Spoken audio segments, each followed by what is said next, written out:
Okay, Mahesh, Yes, sir. is the screen visible to you? Visibility. Okay. So mute yourself. If required, you unmute and you talk. Okay. Okay. Okay. Well, good afternoon. So today already I have sent you previous two lectures in which we have covered about what is cloud computing and other important things under that. So today we'll continue and we'll see more about it. As I told you that the cloud computing is actually promises to cut the operational cost. Mainly the purpose of cloud computing is to cut the operational cost. So what actually means cutting the operational cost in the sense as I expressed in the previous videos that uh, here the services are provided by someone else and you are going to utilize that services. So via internet, any service is being provided by a third party and you are going to register with themselves and then you are going to use it. So if you observe this diagram here, so there is an internet and via router various clients are being connecting to the server and whatever the things are required, those are being accessed via internet here. Okay, now uh, few more things about cloud computing is that though it has bigger advantages for us because it provides the services to the client via internet. So there are several pros and cons when you're using the cloud computing also. So what type of troubles we are going to face? So mainly when an internet outage or problems with your internet service provider occurs, so then we will face a problem. Means if suppose the internet, while an internet outage or a problems with your internet service are rare, so you may not be able to access your applications and do your work there. Means if suppose if your internet is not working or if your service provider is not providing a proper service, then it is difficult for us to access those applications via internet. Okay, so now and also if the connection, if you lose the connection, see here an example is given that uh, what if site is accessing has a problem. It happened in July 2008. See, Amazon S3 cloud storage service went down for a second time in that year, and a lot of applications were hosted by the company, and all those services could not be accessed until the techs could fix the problem, and some applications were down for 8 hours. See, if the application is down for 8 hours, so it is a bigger loss for everyone, either to a client or to the service provider here. So 8 hours is not a small time here. So if because of the internet outage or problems with your service provider, you cannot access the applications. And also, you may find that more difficult to integrate your applications if they are geographically dispersed. Another problem here is if your applications are geographically dispersed, means if they are not at one place there, it is very difficult for us to integrate them. Okay, so that is it is easier to manage and access your data if it is nearby and not under someone else's control. Means if your data is at your place, it is easy to access and control it. And if it is dispersed and if it is found in different places, then it is difficult for us to manage it. I don't say that it is impossible that, but it becomes very difficult for us to actually manage. Okay, and also there may be simply be an application data that you want located on site. If you have a sensitive or proprietary information, your IT security group may simply mandate that you not store it on someone else's machine. There. Another problem here is you must be very careful with your sensitive information or a proprietary information. Means the information which belong only to you. So such information you should not place it on the cloud, and your IT security group may not uh, uh, allow you to actually place that such information on the cloud there. So that is another restriction we have. And if you need two applications to exchange information, it is easier to do if both reside on the same place. So now this is, see, the problem with the integration is if both are residing at the same place, then it is easy to actually uh, communicate. It is easy to exchange that. But if you, one of the application is in-house and it has to contact another application on the cloud, it becomes far more complicated and more prone to failure there. If one is at on in-house and another is residing on the cloud, it is very difficult for us to actually access that application. So already in the previous two lectures, we have discussed about the cloud components also. In simple topological sense, cloud computing made up of several elements, the client, data center, and distributed servers. So if I talk once again, just because to brief up to you once again. So we have clients. The clients are in the cloud computing are the exactly same thing that are in a plain old everyday local area network. Means the one machines which are going to access the server there. So they may be laptops, they may be tablet computers, they may be mobile phones, or personal digital assistants. All are actually becomes the clients there. And there are they fall into three categories: mobile clients, thin clients, and thick clients. In previous video, I explained about the difference between the thin and the thick clients there. So actually, thin clients are those computers. Thin clients are those computers which do not have any internal hard drives, but rather they let the server do all the means all the work is done by the server. Only the information is displayed on the client. Whereas in case of thick client, it is a regular computer which consists of everything. Means it has a processing capability, it has the storage capability, and it can process the data, and it can access the other computers. So thin clients are actually highly popular, as I discussed, because of their benefits of their lower cost, lower IT cost, security, data security. These are all things I think I have discussed in the previous video. Okay, then we have a data center, which is a collection of servers. A lot of servers are placed like at one room or in the basement of a building there, and we need to access those data centers, those various servers via internet there. So the growing trend of IT is the virtualization of servers. That is, the software can be installed, allowing multiple instances of virtual servers can be used. So this is actually growing drastically. We will discuss more and more about the virtualizing of servers in the coming classes, because in single machine we can run multiple machines here. Because see, we generally do not utilize the capability of a machine to full extent. Okay, it is not possible for us to means it is not, I don't say that it is not possible. We generally do not able to access a machine in full capability there. In such cases, to utilize the machine totally, what you can do here is you can allow multiple instances of virtual servers to be used on a physical server there. Means more than one server, virtual server, can be running on the same machine.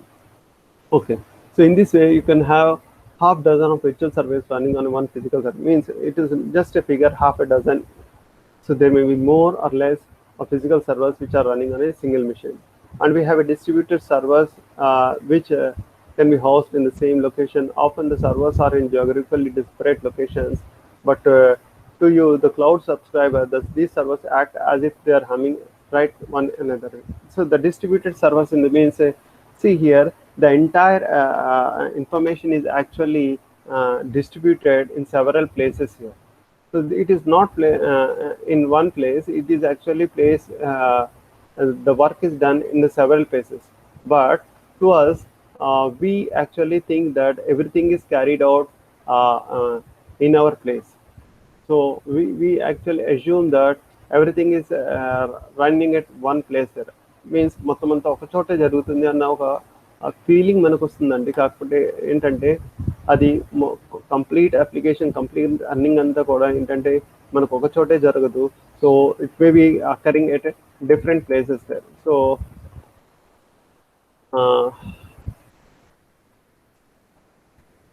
just another point here to discuss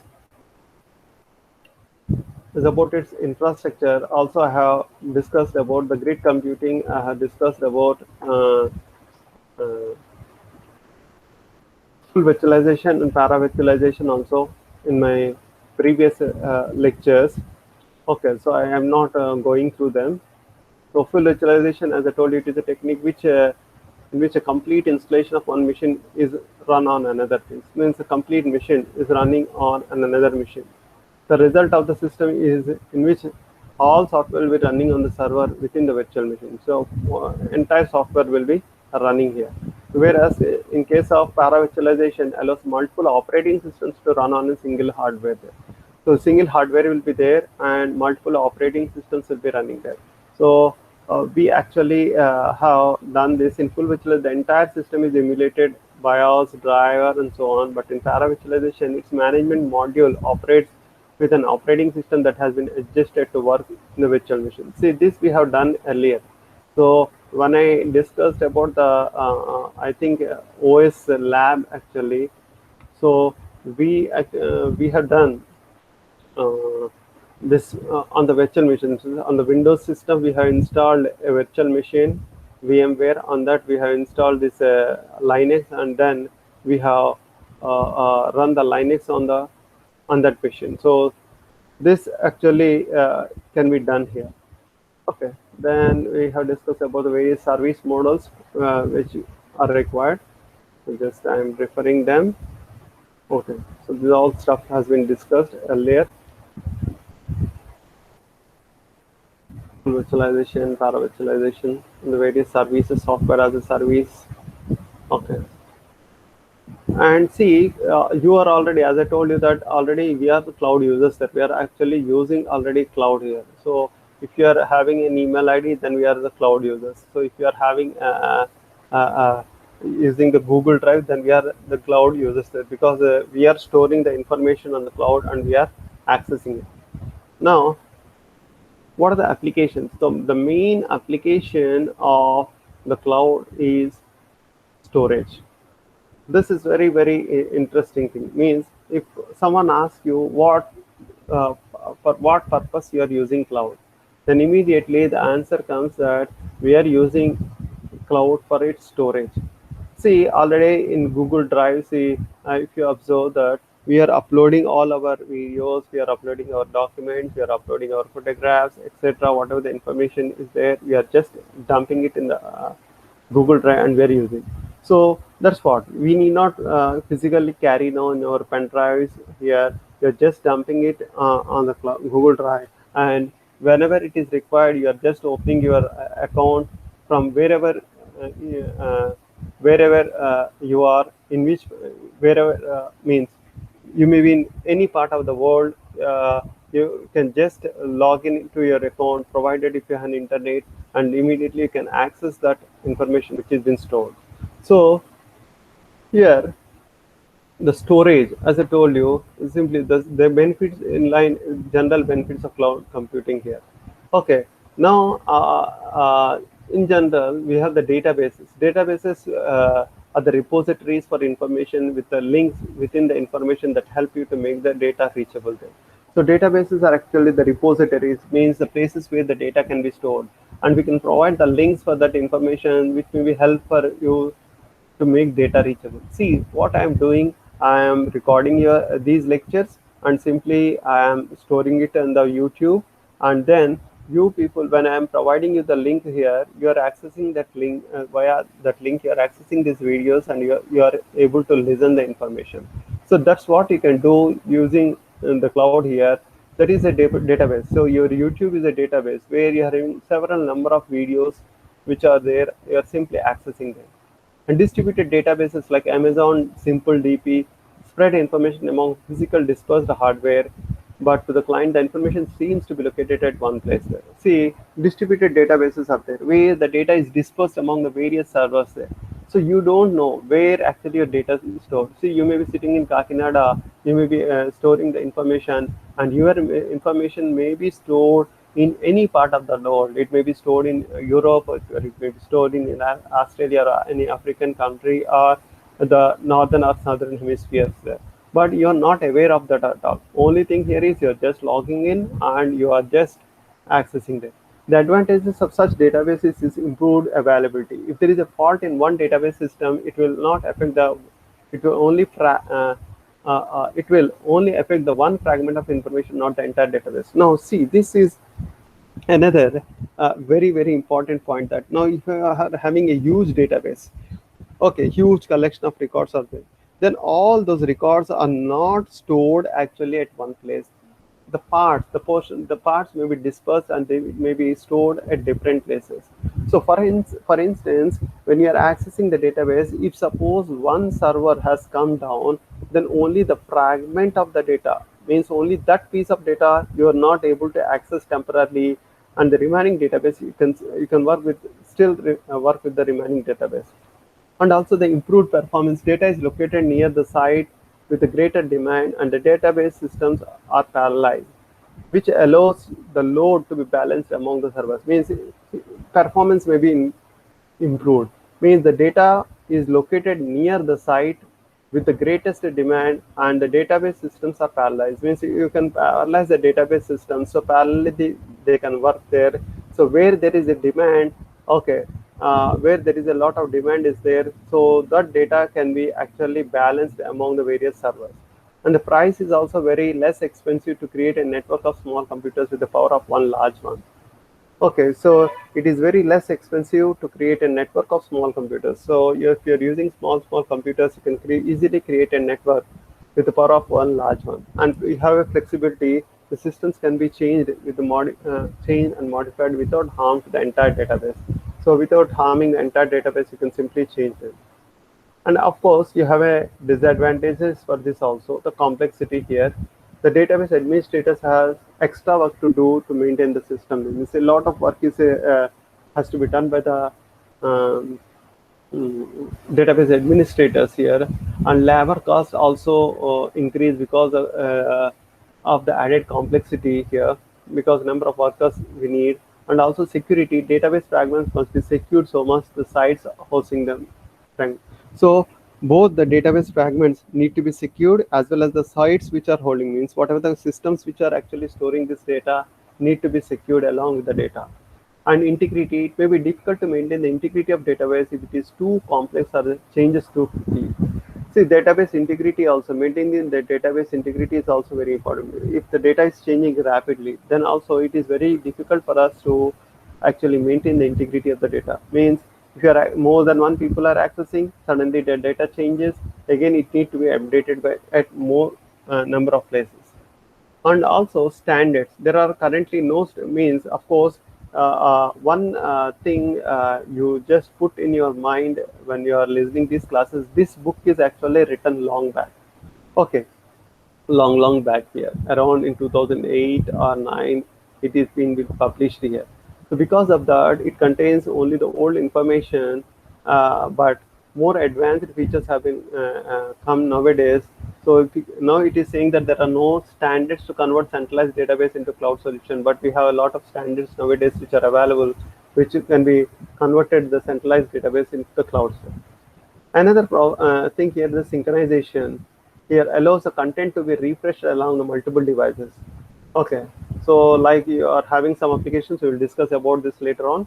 So Live Mesh or Apple's Mobile Me, the synchronization allows the content to be refreshed with among the multiple devices. Means if you're using accessing the data on the multiple devices, any changes are there, it can be updated simultaneously. Say for example, if you are having see one simple thing here. Now I am using WhatsApp on my desktop as well as on my computer. Sorry, as well as on my uh, mobile also. So if any message comes here, now that message is updated both in my laptop as well as on my mobile device or any other extra device which I am been connecting. Likewise, if mail comes here, if new mail arrives, so if I'm accessing my mail on my desktop as well as on my mobile or as well as on some other device there, those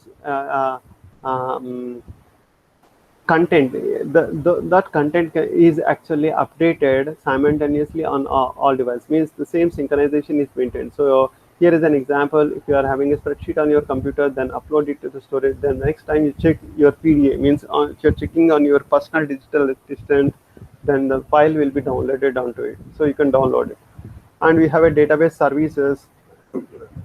We can say the another type of service along with the software as a service, hardware as a service, infrastructure as a service. We have a database as a service also. So where we are actually providing databases. So the idea behind the database as a service to avoid the complexity and cost of running the database.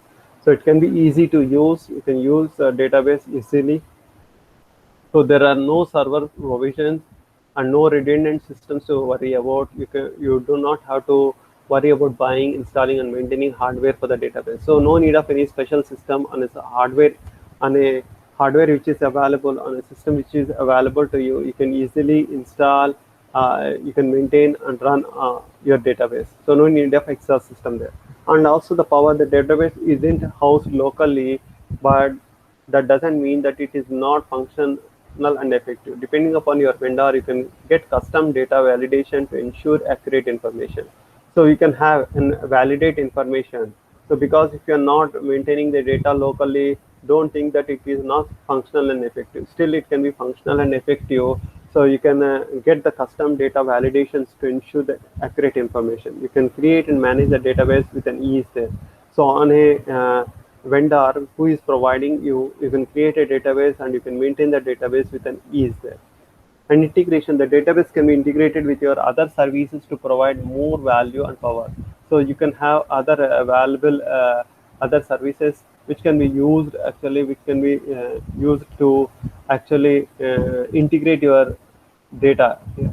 So integrate your services means not just database. You can add another services, like for example it is given here that calendars, emails, and people can be integrated to make the work more powerful. Means your calendar, your email, and your people can be actually integrated here.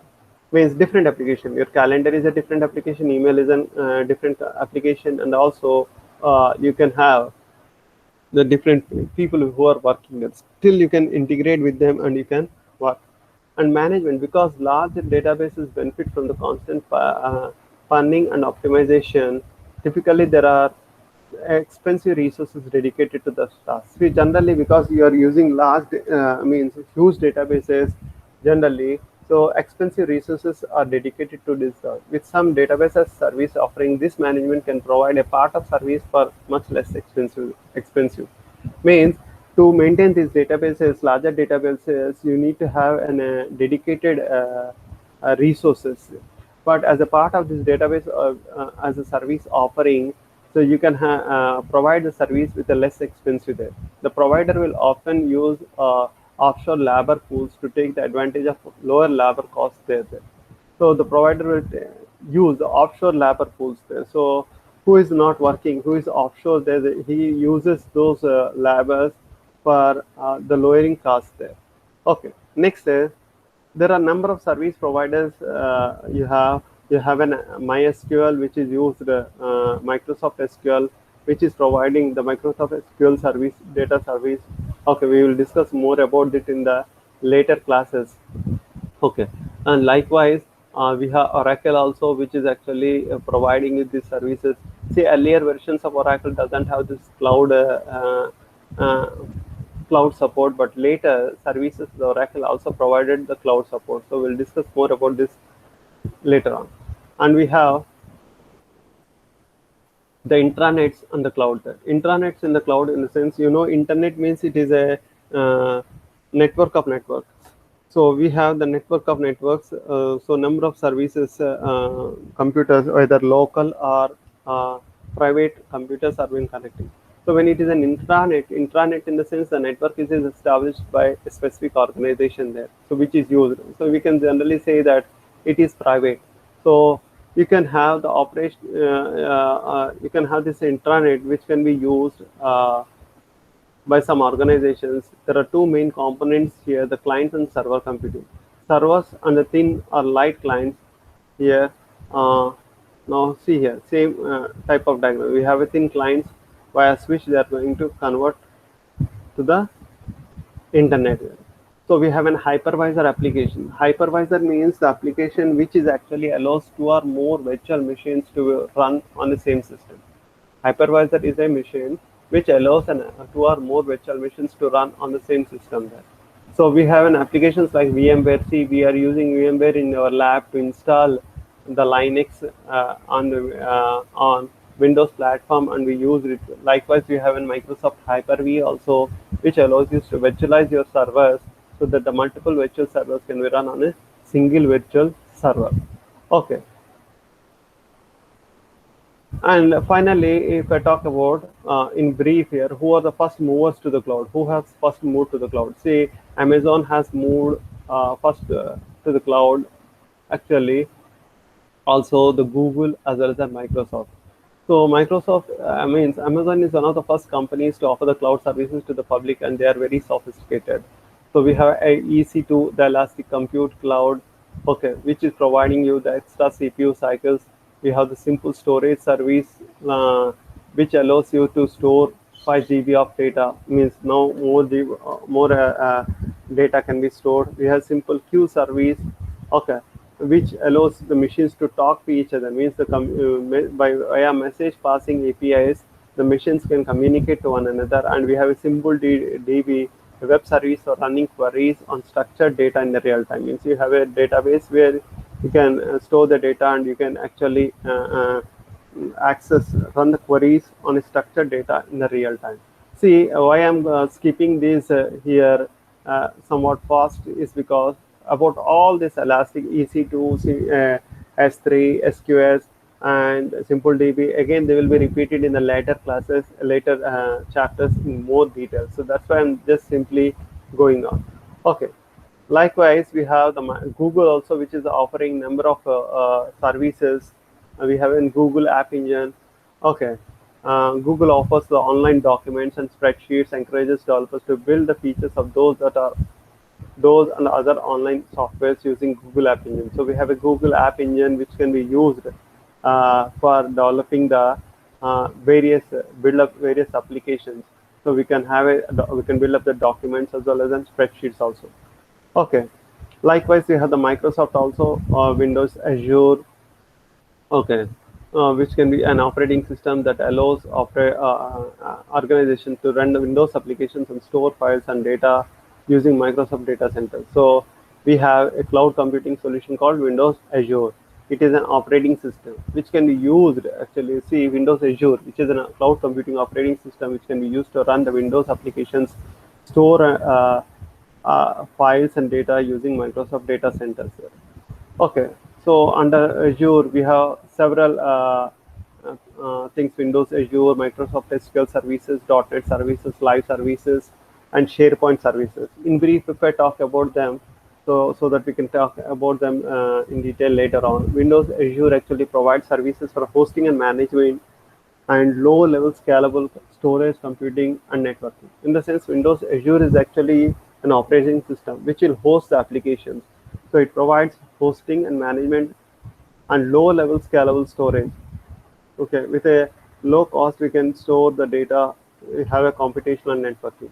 The SQL services provide database services. We have a .NET services, service-based implementation of .NET framework concepts such as workflow. So you can develop .NET applications using this. And we have a live services which is used to share, store and synchronize documents, photos, and files across the PCs, phones.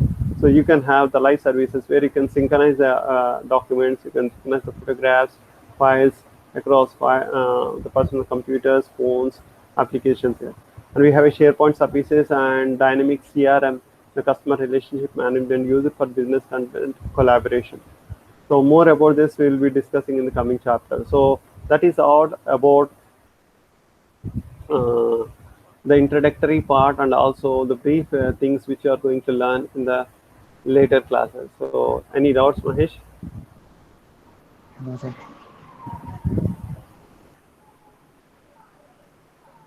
Mahesh? Yes, sir. Ma- అర్థమైందా? No doubt, sir. Advance, sir. సరే అమ్మా.